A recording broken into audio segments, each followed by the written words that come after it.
There are predators in your world, but they don't hunt for flesh, they hunt for energy. They are the emotional vampires, the manipulators, the drama magnets, the people who seem to leave a trail of chaos wherever they go. And for some reason, they always seem to find you. You've asked yourself the question late at night, exhausted from another pointless battle, why me? Why do I always attract these people? You've tried building walls. You've tried learning to say no. You've tried being nicer. You've tried being tougher. But the pattern repeats. The predators always find a way in. In the next few minutes, the great psychologist Carl Jung will show you that you are not a victim of bad luck. You are a target because of an invisible signal you are sending out. And I will reveal the profound, counterintuitive secret to not just repelling these people, but becoming psychologically invisible to them, so you can finally walk through the world in peace. Part 1. The Scent of the Wound. To understand why you are a magnet for toxic people, you must first understand the nature of the predator. Emotional predators, like all predators, are fundamentally opportunistic. They are not looking for a fair fight. They are looking for an easy meal. And what makes a meal easy is not weakness in the conventional sense. It is a specific kind of vulnerability. It is the scent of an unhealed wound. Carl Jung dedicated his life to mapping the unseen territories of the human psyche. He discovered that the parts of ourselves that we deny, repress, and refuse to acknowledge do not simply disappear. They accumulate in what he called the shadow, a vast, unconscious reservoir of our fears, our insecurities, our disowned desires, and our unhealed pain. This shadow, whether you are aware of it or not, is constantly leaking. It broadcasts your vulnerabilities to the world through subtle, non-verbal signals. Your posture, your tone of voice, the hesitation in your speech, the way you avoid eye contact, the way you rush to please others. Toxic people have a highly developed, almost animalistic instinct for these signals. They may not understand it consciously, but they feel it. They can sense the person who is terrified of conflict. They can detect the person who is starved for validation. They can identify the person who carries a deep, unspoken shame. These are the emotional cracks through which they insert their influence. Your unhealed wound is their open door. Think of it like this. A person with a healthy, integrated psyche is like a smooth, solid stone. There are no cracks, no crevices for a predator to sink its claws into. A person with a significant, unhealed shadow is like a piece of porous, fractured rock. It is full of handholds. The toxic person instinctively knows where to grab on, where to apply pressure, where to twist the knife to get the reaction they need. And what is the reaction they need? They need your emotional energy. They feed on your fear, your anger, your guilt, your confusion. When you react to their provocations, when you get drawn into their drama, you are providing them with psychic nourishment. You are validating their worldview, which is often one of chaos and control. Your emotional outburst is their victory. It proves to them that they have power over you. This is why you can be a strong, intelligent, capable person in many areas of your life and still be a target. Your professional success, your intelligence, your physical strength. These are irrelevant to the emotional predator. They are not interested in your strengths. They are interested in your wounds. And as long as you carry those wounds without acknowledging them, you will continue to send out the signal. You will continue to be a lighthouse for the very ships you are trying to avoid. This is not about blaming the victim. The behavior of a toxic person is their responsibility and theirs alone. But this is about empowering you with a truth that is far more useful than blame. You have the power to change the signal you are sending. You have the power to heal the wounds that make you a target. And when you do, something miraculous happens. The predators don't just stop attacking you. They stop seeing you altogether. You become, in a very real sense, invisible. Jung observed that the most psychologically healthy people he encountered were not the ones who had the easiest lives. They were the ones who had done the most honest work on themselves. They had faced their fears, confronted their failures, and sat with their pain long enough to understand it. And as a result, they carried a quality that was almost impossible to define but immediately recognizable, a kind of settled, unshakable inner authority. They were not arrogant. They were not aggressive. They were simply solid. And that solidity, that psychic integrity, was the most powerful force field against toxic people that Jung had ever observed. It was not built from walls or weapons. It was built from wholeness. Part 2. The mirror of projection. If the shadow is the source of the signal, then projection is the mechanism by which it operates. Projection is one of Jung's most profound and challenging concepts. It is the unconscious act of taking a part of yourself that you cannot accept and seeing it as if it exists only in someone else. The world becomes a mirror, reflecting back the disowned parts of your own psyche. What you hate most in other people is often a clue to what you have repressed in yourself. What you admire most in other people is often a clue to the potential you have not yet claimed. And what irritates you most, what triggers an intense, disproportionate emotional reaction, is almost always a direct line to an unhealed wound. Think of a toxic person in your life. What specific quality about them drives you insane? Is it their arrogance, their selfishness, their victimhood, their manipulativeness? Now, ask yourself a difficult question. Where does a version of that quality exist in me, even in a tiny repressed form? Perhaps you despise their selfishness because you were taught that putting your own needs first is a cardinal sin. You became a chronic people pleaser. And now, whenever you see someone who unapologetically takes up space, it enrages you. You are not just reacting to them. You are reacting to the part of yourself you were forced to disown. Or perhaps you are endlessly fascinated by a charismatic, confident person, even if they are destructive. You find yourself drawn to their power, their freedom, their lack of concern for the rules. This fascination is often a projection of your own disowned power. You have a leader, a king, a queen inside you that you have kept locked away, and you are projecting that archetype onto them. You are outsourcing your own potential. Toxic people are masters at triggering these projections. They instinctively sense your disowned parts and poke at them. If you have a deep fear of being seen as incompetent, they will subtly question your intelligence. If you have a deep need to be seen as a good person, they will frame their requests in a way that makes saying no feel like a moral failure. They are playing your own shadow against you. This is why simply cutting off contact with a toxic person is often not enough. You can change the person, but if you don't withdraw the projection, you will simply find another screen to project it onto. You will leave a controlling boss only to find a controlling partner.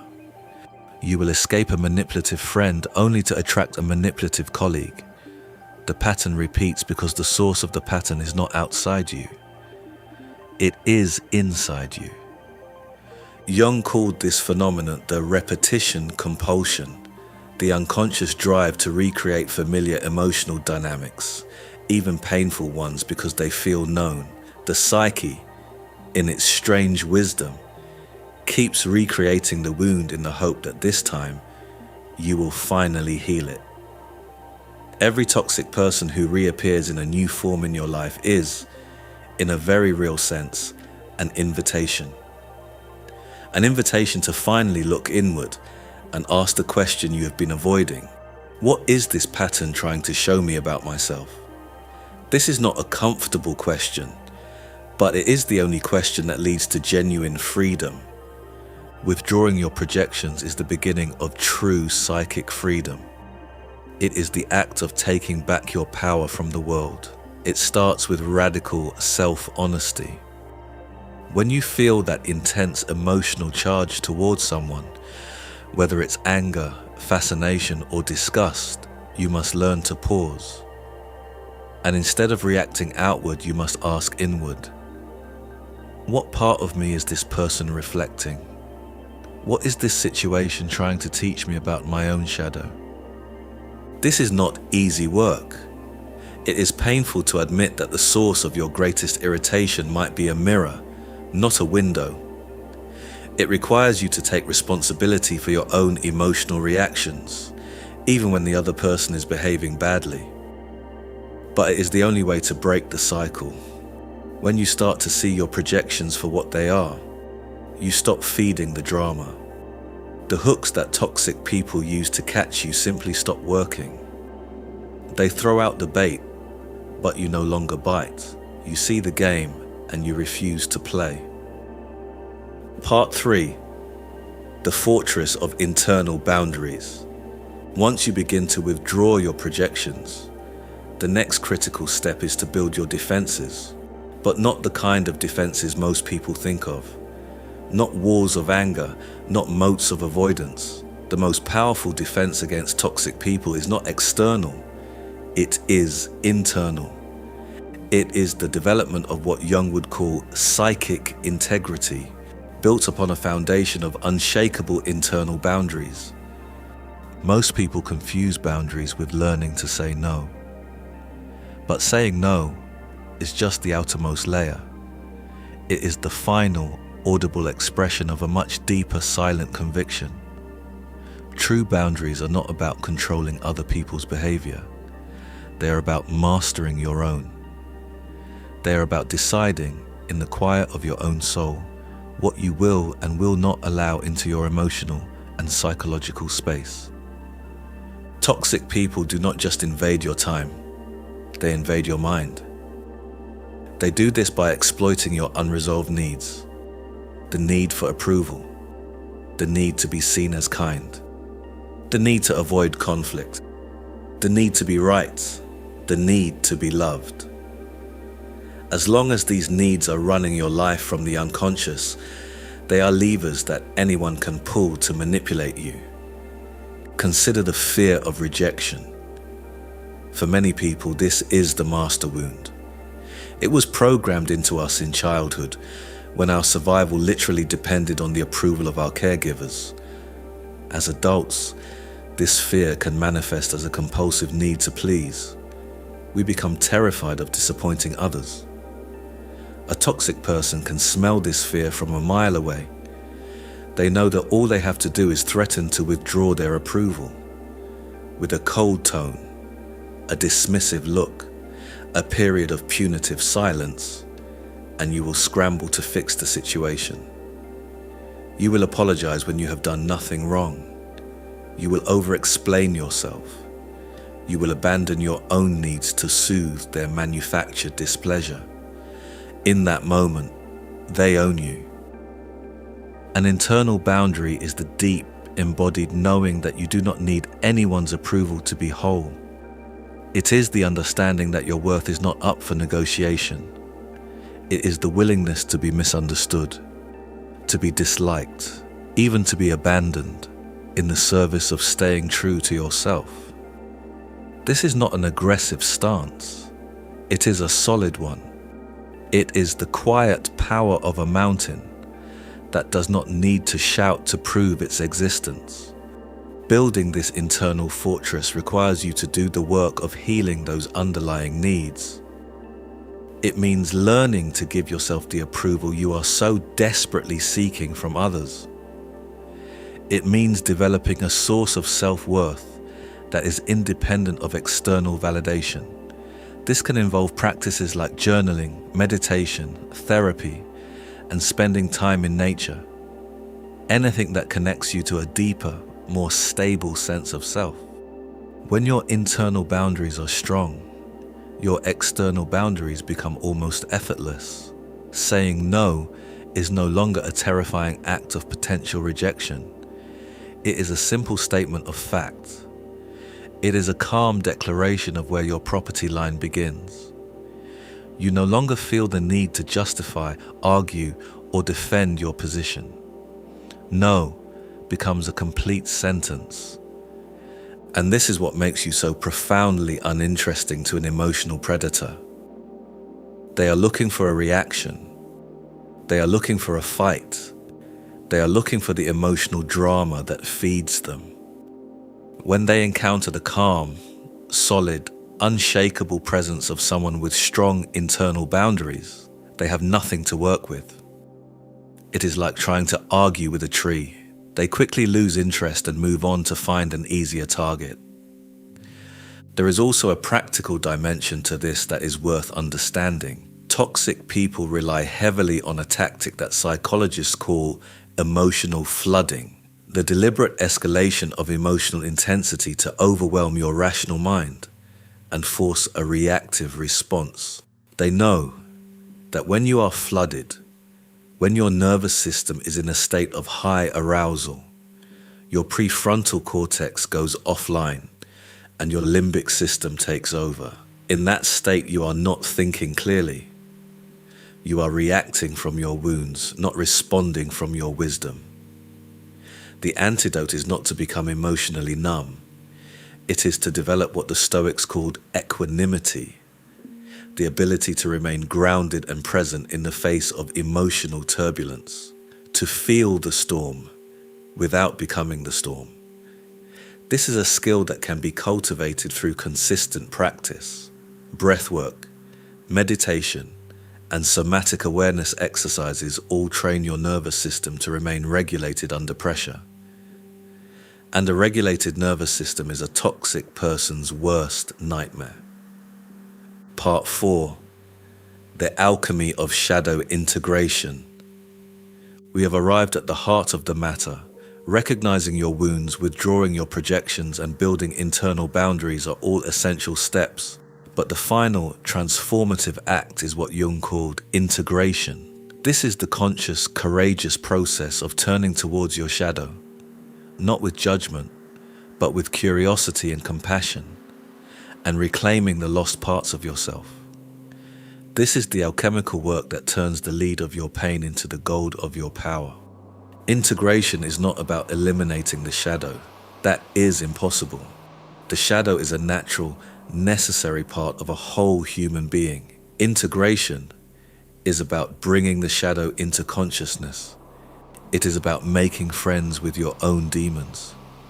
It is about realizing that the parts of yourself you have been most afraid of often contain your greatest strengths, the anger you have repressed for years.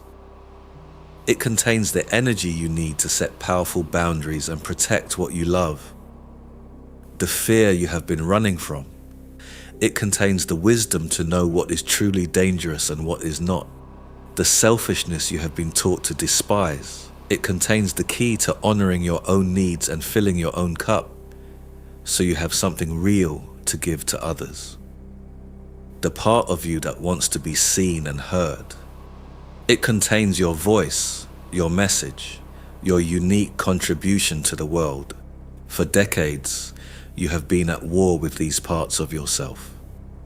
You have been spending enormous amounts of psychic energy holding them down, keeping them locked in the cellar of your unconscious. This internal war is what makes you so tired. It is what makes you so vulnerable. When you are fighting yourself, you have no energy left to deal with the challenges of the outside world. Shadow integration is the process of declaring a truce.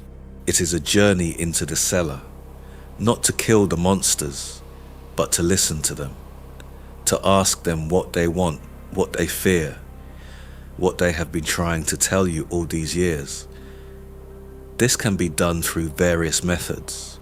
Jung championed active imagination, a process of dialoguing with the figures that appear in your dreams and fantasies.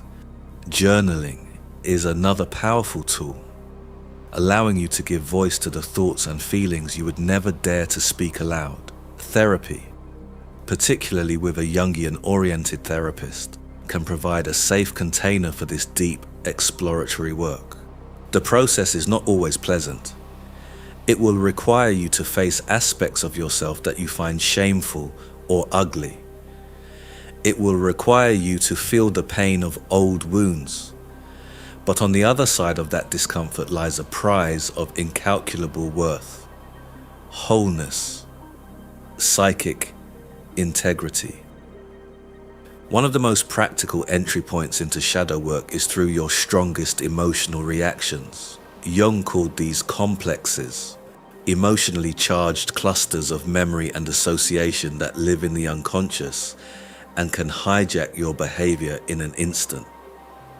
When someone says something and you feel a disproportionate surge of anger, shame, or fear, when your reaction is clearly bigger than the situation warrants, that is a complex activating. That is your shadow knocking on the door. Instead of immediately acting on that reaction or suppressing it, you can learn to pause and get curious. Why is this hitting me so hard? What does this remind me of? What old story is being activated right now? This kind of reflective questioning is the beginning of integration. It is the practice of catching yourself in the act of being unconscious and choosing in that moment to become conscious instead. Over time, as you do this work consistently, something remarkable begins to happen. The intensity of your reactions decreases. The emotional hooks that toxic people use to catch you simply stop working.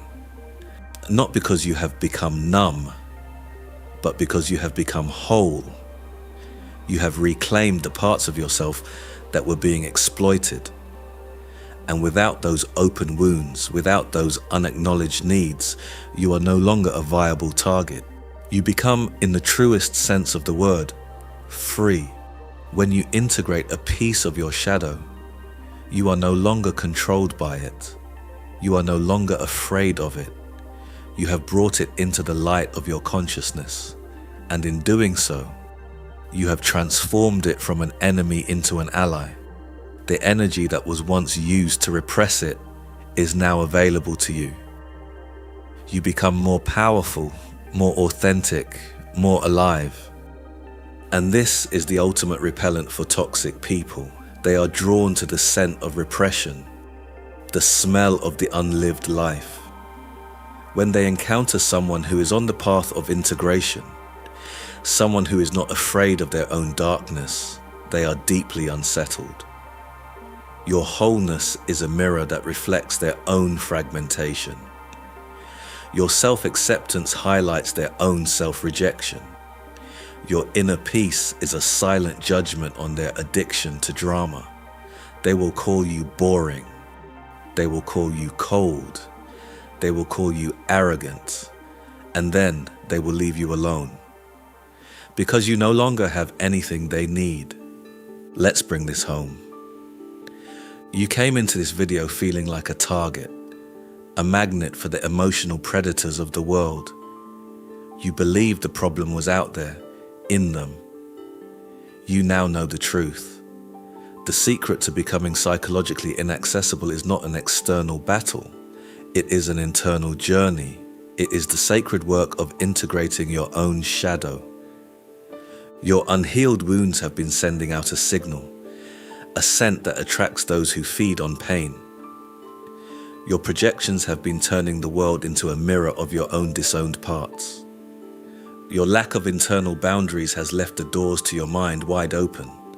But this is not a life sentence, it is a diagnosis. And with a diagnosis comes the possibility of a cure.